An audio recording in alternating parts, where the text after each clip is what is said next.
Recently, President Biden was accused of doing something serious. Saying the B word. And I am, of course, talking about a bailout. Wait, what B word did you think I was talking about? President Biden is currently facing a tidal wave of backlash following what many of his opposition are considering the bailout of the Silicon Valley Bank. Indeed, just a few weeks ago, President Biden and the FDIC took over the Silicon Valley Bank following its collapse, what The Economist is now noting to be the second largest in the United States history. But because of this systematic failure of one of the United States' largest banks, many people are wondering not only if President Biden has the ability to manage such issues, but also if the failure of the Silicon Valley Bank spells trouble for the United States and its financial institutions as a whole. Because it's for the sake of the United States' future economy in many areas, not to mention President Biden's presidential hopes for 2024, we need to ask ourselves today's question of what steps should the Biden administration take to deal with the brewing banking crisis? And the answer is by instilling public confidence in three key areas.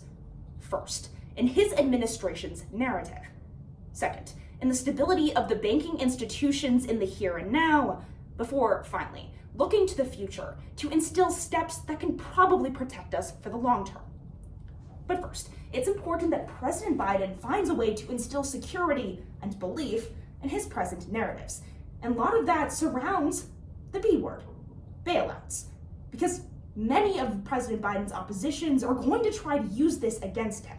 So, surprise, surprise, President Biden is going to try to save face. And to be honest, for the sake of his 2024 presidential election campaign, this is going to be necessary. As explained in an article posted by the Brookings Institution on March 16th of 2023, President Biden is in a precarious position where if he doesn't make it clear what exactly happened in the Silicon Valley Bank, it's going to come back to hurt him, specifically because of the 2008 recession, wherein taxpayer dollars were utilized to bail out huge banking institutions, often to the harm of Americans, which is why Biden needs to make it clear that that's not what's happening now. As explained in an article posted by the New York Times on March 19th of 2023, the FDI, or the Federal Deposit Insurance Fund, is currently going to be used to bail out the Silicon Valley Bank. But what does that mean? Well, it means that this fund, that every bank in the United States is mandated to pay into, is going to be used to pay off the Silicon Valley Bank to keep it afloat, not American taxpayer dollars. And while this distinction might sound small, to Americans it's anything but, especially to a president who prides himself on being a man of the people who props up the middle class. Which is why this distinction, for President Biden to remain a figure that is deemed able to maintain our banking institutions and an electable figure in the future, he needs to make sure that this distinction is clear. But second, we need to take a look at the banking institutions and why President Biden needs to instill confidence in their stability right now. Because a major problem is going to arise if Americans lose confidence in banking institutions. Take a look at the bank runs of the Great Depression. When there was distilled confidence in the security of these institutions, people took out their deposits like that, causing major issues. And President Biden needs to warn that Americans cannot do the same now. And in order to instill this, we'll take a look at what actually happened to the Silicon Valley Bank. Because this bank, like many right now, is currently struggling because of the high interest rates that are put on by the Federal Reserve.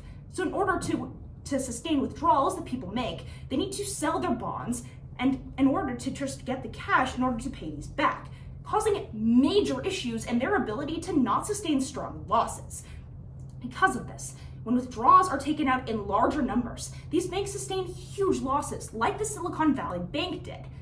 And in fact, according to an article posted by the Center for Strategic and International Studies, one day the Silicon Valley Bank had almost 25% of its deposits withdrawn, a major issue that led to its collapse. Because of this, the Biden administration needs to instill confidence in banking institutions by promising that their security will last as long as people don't create a bank run and take out all of their money. Which is why, for the sake of the security of these banking institutions, this is the second step President Biden needs to take. But third, we need to take a look at the future. Because while saving face is important for Biden, and we need the economy to stay stable in the here and now, we also need to look to the future to stop this from happening again.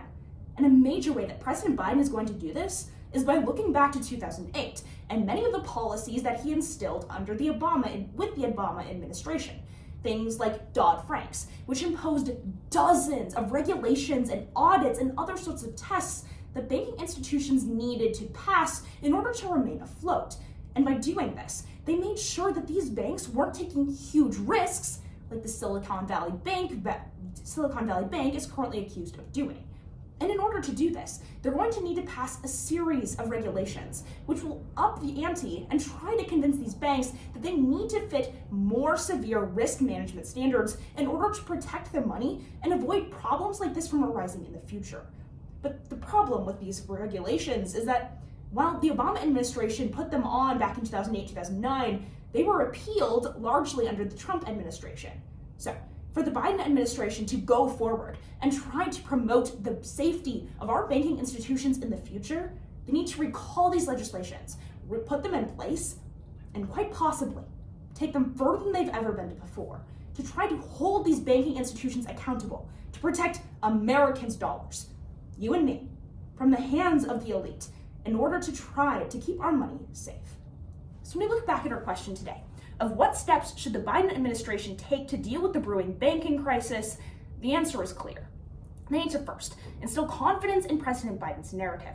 Second, the stability of these institutions in the here and now.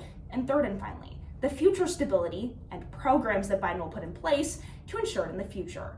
So while President Biden might be accused of saying the B word right now, hopefully in the future, that B word can be better banking.